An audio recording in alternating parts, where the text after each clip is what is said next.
মানে শুনতে চাইবো আর একটু এক ধাপ এগিয়ে। সেটা হচ্ছে বেনজিরকে যদি গ্রেপ্তার করার আহ, থাকে, সক্ষমতা থাকে, তাহলে আমরা দেশ বিদেশে, আজিজ ভাই বলতেছিলেন শেখ হাসিনা সহ দেশ বিদেশে আওয়ামী লীগের বহু বা অপরাধী বা বিভিন্ন মামলায় অভিযুক্তদের সাহেবকে গ্রেপ্তার করছে দুবাই। দুবাই পুলিশ, ইন্টারপোলের রিকুইজিশন। এটা তো নেচার ইন্টারপোলের মাধ্যমেই হবে। আর এইটার স্টেপটা নিয়েছিল ইউনূস সাহেব এর সময়। আমার কাছে খুব ইন্টারেস্টিং লাগে একটা জিনিস, আজকে আমি একটা জিনিস মিলাইলাম এটা দিয়ে, যে তারেক রহমান সাহেব যে দুর্নীতিবাজদের বিরুদ্ধে এটার একটা ধারণা আমার হয়েছে। আমার কাছে মনে হয় যে লন্ডনে যদি কোনো বৈঠক হয়ে থাকে ইউনূস সাহেবের সাথে, এবং সেখানে বোধহয় এই দুর্নীতি পরায়ণ যারা আছে তাদের ব্যাপারে একটা সিদ্ধান্তের ব্যাপারে ঐক্যমত্য হয়েছিল বলে আমার ধারণা।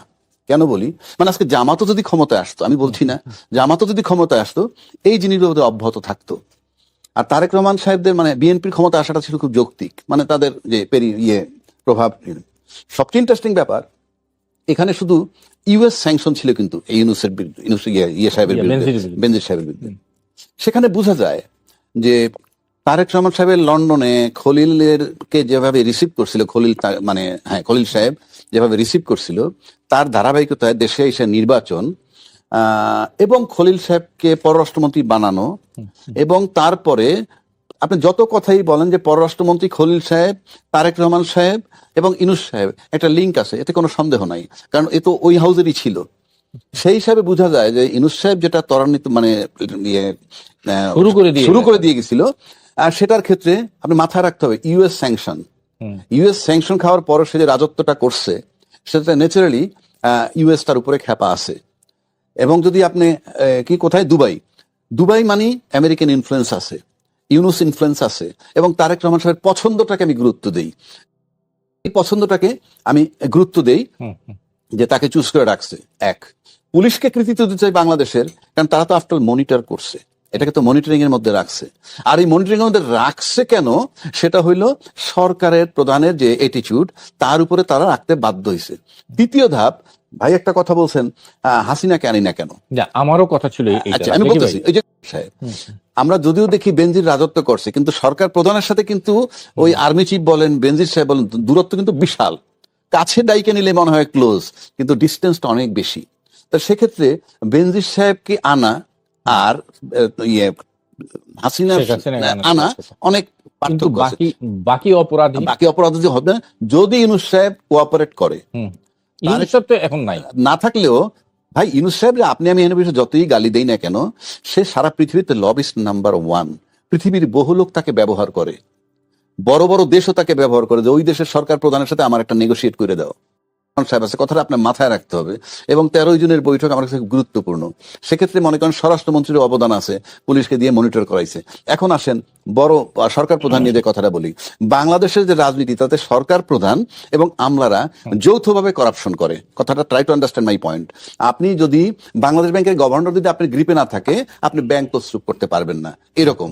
তা আমলাদের সাথে আমাদের দেশে যারা করাপ্ট রাজনীতিবিদ, সে যে দলেরই হোক, সে রাজনীতিবিদ বিএনপির হোক, আওয়ামী লীগের হোক, জামাতের হোক, তাদের সাথে আতাত লাগবে। তা সেক্ষেত্রে ডালপালা যদি এইভাবে অ্যাটাক হইতে থাকে আর মনে করে যে না রক্ষা পাওয়া যায় না, তাইলে পরে অনৈতিক কাজে তারা সম্পৃক্ত ভবিষ্যতে যদি না হয়, কারণ তারা তো গুলি করে মানুষ মারছে, সরকার হুকুম দেখ, গুলি করে তো মানুষ মারছে, আপনি কিন্তু বেআইনি হুকুম মানতে বাধ্য না। সেটা মাইনে যে মজাটা পাইছিলেন, সেটার জন্য যদি কিছু সাজা হয়, তাহলে ভবিষ্যৎ সরকার প্রধানরা ভাববে যে না, যে ডালপালার সাজা হয়, এবং ডালপালা যদি নন কোঅপারেট করা শুরু করে সরকার প্রধানরে, সেক্ষেত্রে দুর্নীতি অনেক কমবে বলে আমার কাছে মনে হয়। তবে আমি মনে করি বাংলাদেশের যে সমস্ত দুর্নীতিবাজ বহির্বিশ্বে আছে, বিশেষ করে ইউরোপ আমেরিকায় যদি আছে, তাদেরকে উদ্ধার করতে হলে, ধরতে হলে, ইভেন টাকা আদায় করতে হলে, তারেক রহমান সাহেবের নৈতিক মানে একমাত্র দায়িত্ব হবে খলিল সাহেবকে কন্টিনিউ করানো, প্রয়োজন ইউনূস সাহেবের সাথে লিঙ্ক রাখা, এবং এই সরকার স্টেবল হওয়ার জন্য এই মুহূর্তে খলিল সাহেব খুব গুরুত্বপূর্ণ।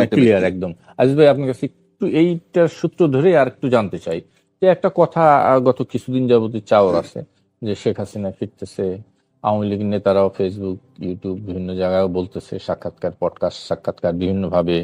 ইভেন কি আমরা কিছুদিন, এই গত পরশুদিনই বোধহয় দেখলাম আমাদের মানে মোফাজ্জল হোসেন চৌধুরী মায়া, সে বলছে যে আমরা ব্যাগটা গুছাইছি, চলে আসতেছি। এই যে একটা প্রক্রিয়া, আসতেছি, চলে আসবো, ইত্যাদি ইত্যাদি, বেনজিরের মতন একজন রাঘব বোয়াল গ্রেপ্তারের পরে তাদের তারা কি একটু কি চিন্তা করবে কিনা কিছু? না, বেনজির এবং শেখ হাসিনা এবং তার বহর হুম। এক না। বেনজির কেন এখন বলছেন? একজন ইন্ডিভিজুয়াল, আর এখন শেখ individual, হাসিনা কিন্তু এবং একসময় তার- তো বেনজির ছিল ছিল, শেখ হাসিনার একসময় একেবারে ছিল। ডান হাত না এখন দুই হাত। শেখ হাসিনাকে এবং তার বহরকে হুম। আনুষ্ঠানিকভাবে ভারত আশ্রয় দিয়েছে। তারা ভারতের গেস্ট, হুম। এবং ভারতের সাথে আমাদের বন্দি বিনিময় চুক্তি আছে। হুম। সেই চুক্তির একটা ধারার কারণে এটার ব্যাখ্যা দিয়ে ভারত দিচ্ছে না, এই তো হুম। আমরা পারতেছি না। ভারত তাকে আশ্রয় দিয়েছে আনুষ্ঠানিকভাবে। আর অনেকেই বলে যে শেখ হাসিনা জানতো না, আধা ঘন্টা থাকলে মারা যেত, এই কারণে অমুক নাই তমুক নাই। আরে ভাই, তার তো আত্মীয় একটাও থাকে নাই, ফ্যামিলির লোক তো একটাও জানে। সে না জানলে, সে যদি অনুমান না করতো, তার সবগুলো ফ্যামিলির লোক বিদেশ চলে গেল কেমনে? শেখ হাসিনার পতন বেসিক্যালি আজিজ ভাই 3 তারিখে হয়ে গেছে। 3 তারিখে হয়ে গেছে, যে সময় সেনাবাহিনী না করতে।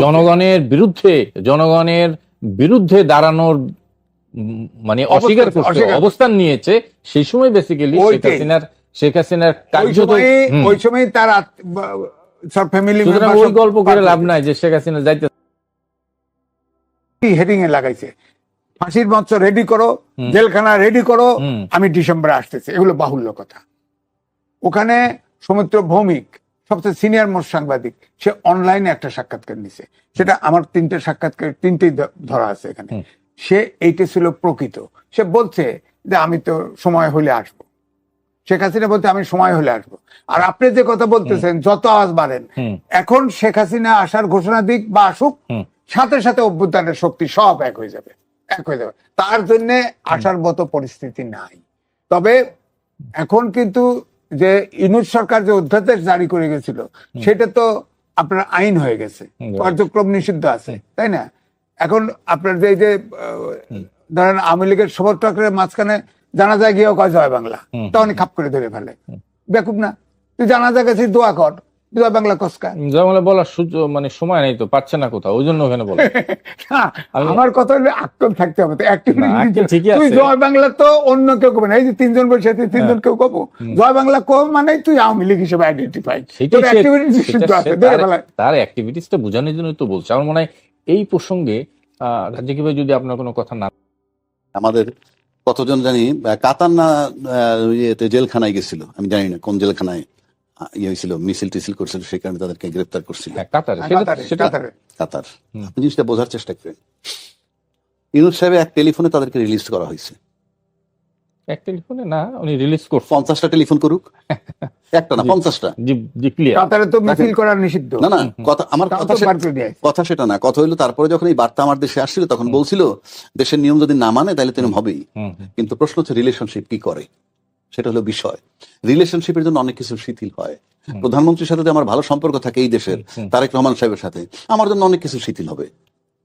বেআইনি বলবো না, শিথিল হবে। তো ইউনূস সাহেব রিলিজ করে দৃষ্টান্ত স্থাপন করছে। এইটা দিয়ে আমি প্রমাণ করতে চাচ্ছি এই যে এখানে ইউনূস সাহেবের অনেক রোল আছে, এবং আমি তারেক রহমান সাহেবকে কৃতিত্বটা দিতে চাই যে উনি কন্টিনিউ করতেছেন খলিল সাহেবকে দিয়ে, এবং এই লিঙ্কটা মেনটেন করতেছেন। যার টেলিফোনে কাতার থেকে লোক আবার অপশন দেয়, তুমি তোমার দেশে ফেরত যেতে পারো অথবা আমার দেশে বসে আবার কাজ করতে পারো। এটা ভাই যত কথাই বলেন, there is no second man in Bangladesh. আমার মনে আমার প্রশ্নের জবাব আমি পাইনি, একটু ভিন্ন প্রসঙ্গে যাই। সেটা হলে আজিজ ভাই, আপনি জানেন যে আমাদের, আপনার প্রশ্নটা ছিল যে বাকিরা অ্যালার্ট হবে কিনা।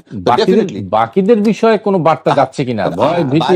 বাকিদের বিষয়ে আমি বলি, বাকিদের বিষয়ে যদি সরকার প্রধান আবার ইন্টারেস্টেড হন যে অন্য যারা আছে দেশের বাইরে থাকে, ইন্টারপোলের মাধ্যমে তাদেরকে আনবে, অবশ্যই সরকার স্টেপ নিতে পারবে। এবং সেক্ষেত্রে আমি আবারও বলছি, প্রধানমন্ত্রীর কন্টিনিউ করতে হবে খলিলকে পররাষ্ট্রমন্ত্রী হিসাবে। যেই মুহূর্তে তিনি বাদ হয়ে যাবেন পররাষ্ট্রমন্ত্রীতে কোনো কারণে হন, আপনি নিশ্চিত থাকেন এগুলা ফুল স্টপ হয়ে যাবে। ওকে আজিজ ভাই, আপনি এই বিষয়ে যদি কোনো কথা থাকে নিশ্চয়ই বলবেন। তার সাথে আমি একটু প্রশ্ন জুড়ে যাই পুশিন নিয়ে।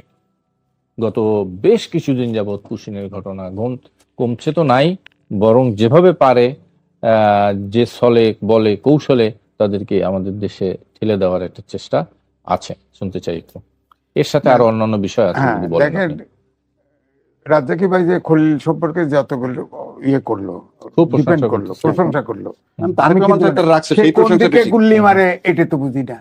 আমার কাছে ক্লিয়ার না, ওনার কাছে ক্লিয়ার। কোনটা খলিলুর রহমান কোন দিকে গুল্লি মারবে এটা তো আমার বুঝে নাই। হ্যাঁ, আমি যা কারে বুঝতে- বিপদে ফেলে কারে সব করে, যদি ক্ষমতাও থাকে তাহলে তো উনি তো কয়েক দেশ ঘুরে আইছে, লাভ হয়েছে। কে? খলিল রহমান কয়েকটা দেশ ঘুরছিল না? তাতে কি হয়েছে? আগে- কাজ কি বন্ধ থাকে? কাজ কি খালি না, কাজ বন্ধ না, ঠিক আছে, করলে ভালো কথা, পুশিন ভালো নিয়ে কথা। একটু কথা- তো পুশিনের ব্যাপারে শোনেন, জি। পুশিনে একটা হচ্ছে দৃশ্যমান হুম। আর একটা অদৃশ্য। আমার কাছে মনে হচ্ছে এই যে শুভেন্দু অধিকারী, হুম। তিনি কিন্তু বাংলায় কথা বলতে পারেন, কিন্তু মানে তিনি বাঙালি তো। কে? তার মা বাবা বরিশালে আগলঝরা উপজেলার গ্রামের নাম আমার কাছে আছে। হুম, হুম, কে? হুম। তো তিনি শুভেন্দু, হ্যাঁ। শুভেন্দু, এবং তিনি ছিল মমতা ব্যানার্জির ডান হাত। হুম, বিজেপি থেকে ইলেকশন করছে, জিতে গেছে। এখন দুটো জিনিস হয়, একটা হতে পারে এই পুশিন খেলা, ঠেলাঠেলি খেলা, যে শেখ হাসিনা কমপক্ষে 30 থেকে 40টা চুক্তি করে গেছে, হয়তো ওই নরেন্দ্র মোদী কইছে তুমি তাফালিং করো যাতে চুক্তিগুলো বাদ না করতে পারে। হুম, হ্যাঁ, সুতরাং ঠেলাঠেলি করো, ঠেলাঠেলি করে। আমার বক্তব্য, প্রথম কথা হচ্ছে, তুমি শুধু বাংলাভাষী মুসলমান খেদাও কেন? তুমি তো বাংলাদেশী, তোমার মা বাংলাদেশী, তোমার বাপ বাংলাদেশী, সে তো ওখানে নাম বদলায় আছে। হুম। তো তোমরা পুষি নয় আসো, আশ্রয় দেবো, তোমরা আসো। তো এখন তুমি স্পেসিফিক্যালি বাংলাভাষী মুসলমানকে বার করার জন্য 1950 সালে ব্রিটিশ আইন ছিল আসামের থেকে বাংলাভাষী আগাও, ওইটা বলছে না শুভেন্দু অধিকারী, বলছে ওইটাই আমরা বাস্তবায়ন করবো, এইটা বলছে। এখানেও আমার কোনো আপত্তি নাই। আমাদের বিজেপি কিন্তু আর্মির নেতৃত্বে চলে, হুম। বিজেপির সংখ্যা কম, কিন্তু জনগণের সাহায্যে কিন্তু ঠিকই ঠেকাচ্ছে, হয়তো ফাঁকে ফাঁকে কিছু ঢুকতেছে। এখানে আরো কিছু ষড়যন্ত্র কথাপত্র হচ্ছে, কিন্তু আজিজ ভাই, আমি বলছি জি। অ্যালার্মিংটা হচ্ছে হিন্দুতে ছাপা হয়েছে, দি হিন্দু পত্রিকায় ছাপা হয়েছে। ওখানে সামরিক, আপনার বিশেষজ্ঞরা, সাংবাদিক, লেখক, বুদ্ধিজীবী ইন্ডিয়ার হুম। সবাই বলতেছে যে তাদের চিকেন নেকটে মাথা ব্যথা, চিকেন নেক 20-22 কিলোমিটার, এটা 150 কিলোমিটার হতে হবে। হ্যাঁ, বড় বড় বড় করতে হবে, নাহলে চীন যদি যুদ্ধ লাগে তাহলে বন্ধ করে দিলে তো 7 সিস্টার আউট। বড় করতে হলে আমাদের এই পারে তো আমার দেশ, সেটা না। সে বড় করবে কিভাবে? না, বড় করবে হলো তারা লিখতেছে এইভাবে হুম। যে যুক্তরাষ্ট্র যেমন দখল করছিল, লুজিয়ানা দখল করছিল, ওই কিনে নিয়েছিল, হ্যাঁ। তোমরা ওইভাবে রংপুর কিনে নাও, $20 মিলিয়ন দিয়ে কিনে নাও। হ্যাঁ, যদি বাংলাদেশ রাজি না হয়, ও কিনে নাও, এবং ওখানকার যত হিন্দু আছে সব ভারতে নিয়ে আসো, আর এখানে মুসলমান, বাংলাদেশী মুসলমান সব রংপুরে ঢুকাই দাও। এটা কোনোদিন সম্ভব? আমার এবং- দেশে আমি কি করব? না শোনেন, এটা বলছে, শুধু তাই না, সেখানেই না, তারপরে বলছে যে যদি বাংলাদেশ রাজি না হয়, $20 মিলিয়ন দাম, রংপুর কিনে নাও। যদি রাজি না হয় তাহলে সামরিক অপারেশন করে এটা দখল করো, বাপের রাজত্ব। আমার মনে হয় আমাদের সময় একেবারে কম, আমার মনে হয় এই বিষয়ে একটু শুনে ভিন্ন একটা প্রসঙ্গে আমরা একটু শোনেন, কথা বলবো। পুশিনের যে বিষয়টা, আপনি যদি শুভেন্দু অধিকারীর ধরেন, তিনি কিন্তু 3টা দল বদল করছেন, হ্যাঁ। অর্থাৎ কংগ্রেস, তৃণমূল, তারপরে সে বিজেপি। বিজেপি। তার মানে হচ্ছে উনি যখন যে দলে যাবেন সেই দলের স্ট্যান্ডটাকে উনি নিবেন। আচ্ছা, এই স্ট্যান্ড হলো সেন্ট্রাল গভর্নমেন্টের, এবং সেন্ট্রাল গভর্নমেন্ট ক্লিয়ার করে দিছে সিএএ দিয়ে, সিটিজেনশিপ অ্যামেন্ডমেন্ট অ্যাক্ট, সেটা দিয়ে কনফার্ম করছে কাদেরকে ফেরত পাঠানো হবে। এখানে হিন্দু, এক মুসলিম ধর্ম ছাড়া অন্য ধর্মের ব্যাপারে এখানে শিথিলতা আছে। এখন সেটা তার আভ্যন্তরীণ সিদ্ধান্ত, সে কি করবে। এখন পুশিন যেটা আমাদের এখানে আসছে, সেই পুশিন এমনও কথিত আছে যে কিছু নাকি ঢুকছে।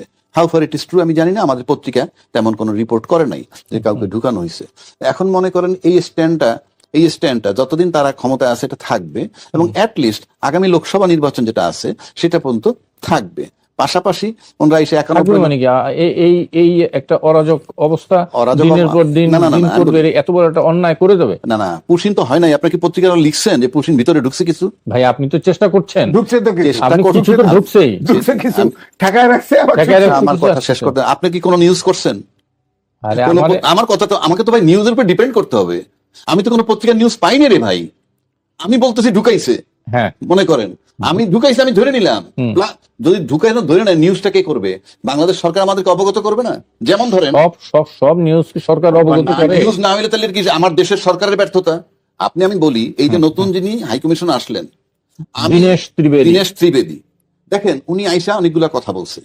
উনি ল্যান্ডে আসার পর যখন বাংলাদেশে ঢুকছে, তখনও কিন্তু উনি বলছেন যে আমি মনে হয় যে ভারতে আছি।